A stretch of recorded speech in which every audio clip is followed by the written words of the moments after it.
Hello, everyone, and welcome to Ask the Lawyers. I'm Leslie Rohde, and today's topic, the lawsuits against Johnson & Johnson regarding their talc products and ovarian cancer.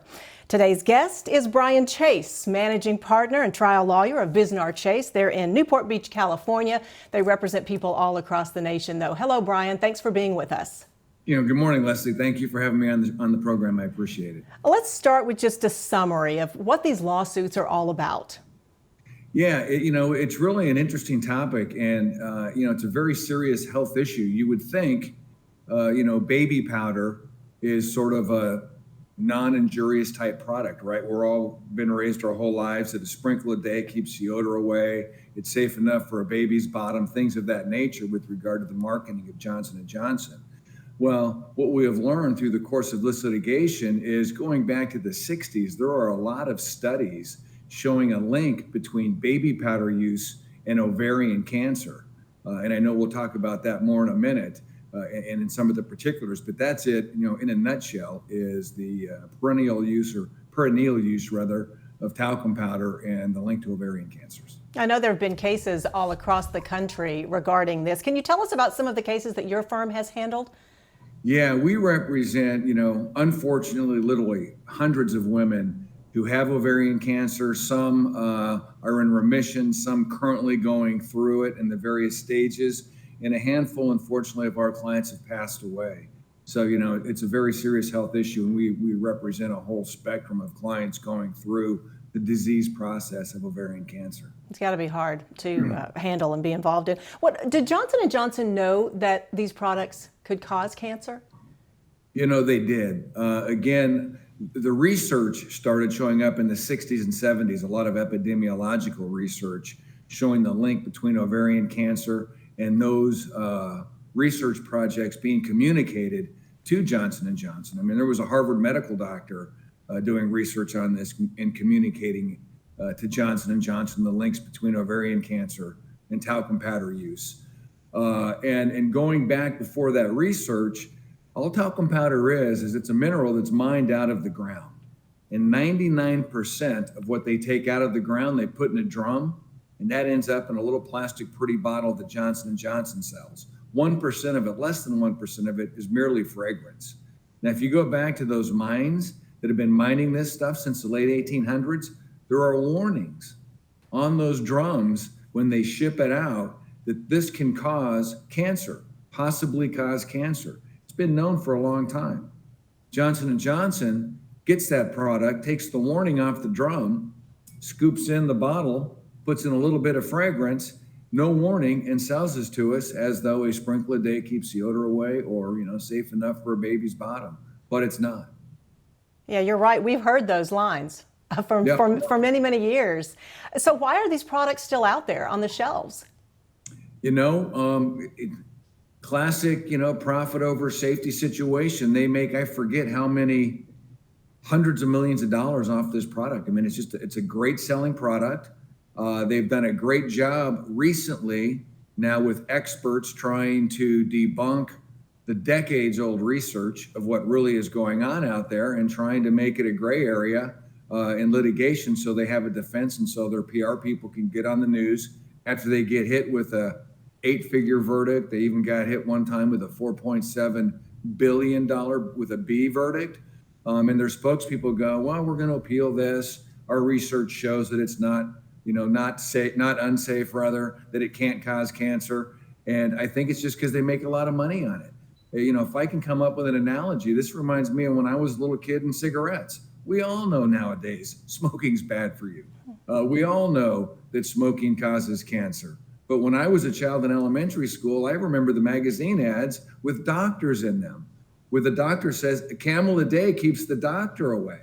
They knew back in the 50s cigarettes caused cancer. They knew back in the 30s and the 20s it caused cancer.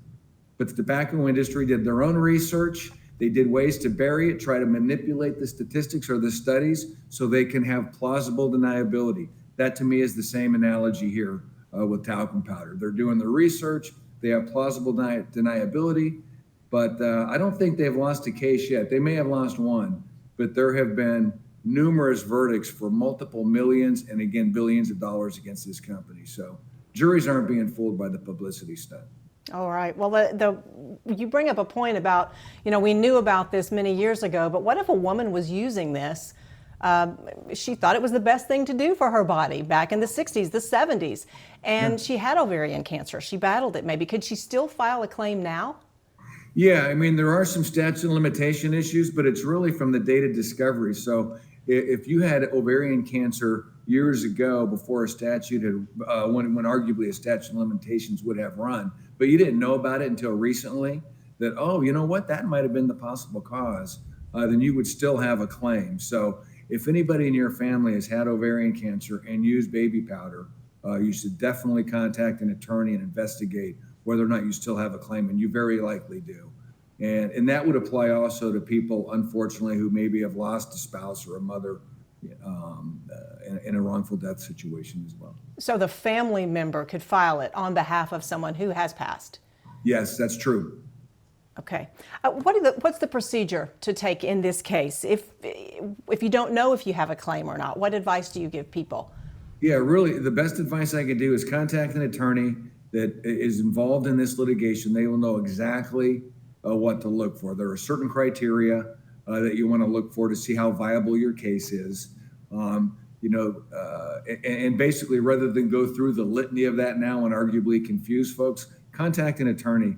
If you have a family member or if you yourself have used talcum powder and are suffering or have suffered from ovarian cancer, and it needs to be investigated. So if someone calls your firm and has had ovarian cancer, maybe doesn't know if this is what caused it or not, but did use some of these products, how do you handle that? Yeah, so what we'll do is we get the medical records and we look for the type of ovarian cancer. There are different types of ovarian cancer. So we look for the specific type for the better type of a case. We'd like to know, and if we don't know, we can do testing to find out if the person is BRCA positive or BRCA negative, because that could affect whether or not you have a higher risk of cancer, and they'll use that against you in the litigation. Then we'll inquire as to, how long you use the product. This is a situation where if you use talcum powder one time, you're probably not going to get ovarian cancer from it. But a lot of folks have used it, once a day for 10 years, 20 years, 30 years. I've known some women or some of our clients, especially in the South, that have used it for a couple times a day. So it has had constant use and a constant buildup of what this product can do that can get it to migrate from your private areas into your ovaries. And especially over decades of use, you can increase your chances of ovarian cancer by up to like 300%. So hard to hear when you think you're doing the right thing for yourself. When my little girls were, months old and in diapers, we're changing diapers. We used to use it, on our children. I mean, I wish I knew better then. I would have never done it. But you're right. You're right. So can you give us a look into the future here? We've seen a lot of these claims. What do you think is going to happen? Do you think Johnson & Johnson will finally figure out that this product needs to be off the shelf? I think so. I mean, so the shorter answer I want to give to potential people that are using this product, stop using it and use cornstarch. Right next to the shelf of Johnson & Johnson baby powder is Johnson & Johnson cornstarch. Use that. That doesn't have the risk.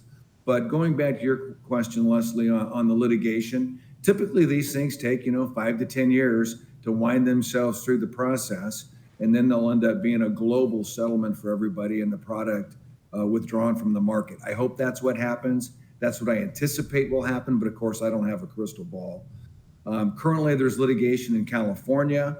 There's litigation in New Jersey, an MDL, multi-district litigation, and a lot of these lawsuits in Louisiana. So they're going on, around the country with great results for plaintiffs and for the victims of this product. Many of those verdicts are up on appeal, if not all of them right now. Some of them have been appealed and then sent back for retrial. So this process is going to play out for, I think several more years until the verdicts we know are going to stick. Johnson & Johnson knows they're going to have to pay it. And ultimately, they'll have to say uncle and decide a fair value to resolve these claims for all these poor victims across the United States. Great. Brian, anything else you want to leave people watching this, women maybe who are watching this, who are hearing this for the first time? Yeah, if this is the first time you've heard this, please contact a lawyer if you're so inclined to find out what your rights are, because you have rights.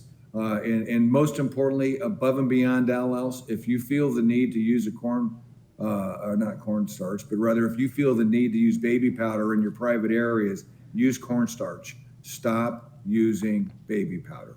And I think with that, I'd stop there. All right, Brian, I really appreciate all the advice for all of our viewers. Thank you so much for spending the time today. Well, thank you for getting the message out, Leslie. I very much appreciate it. All right. We want to ask all of you to remember to subscribe to our YouTube channel so you won't miss another episode of Ask the Lawyers. And we thank you so much for watching Ask the Lawyers, where you can choose a lawyer that lawyers choose.